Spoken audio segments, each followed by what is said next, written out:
చారి వాడి నా కోసం ఒక ఊడయ్యాడా,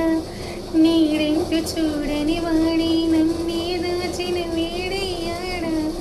నాలోన ఉండి వేరొక నన్నే నాకే చూపించిందా, నా రాతి గుండెను తాకుత శిల్పంలాగా మార్చేసిందా, యుగములకైనా మదనిగా వీడి పొగడాలి అంటూ ఉంది నాలో మనసే వాడి, ప్రతి హృదయాన తన మదనాన్ని నయనం చూసేలాగా వరమేదైనా కావాలి పూలని, కులికేయమంట తను వచ్చనంట, తను వచ్చనంట.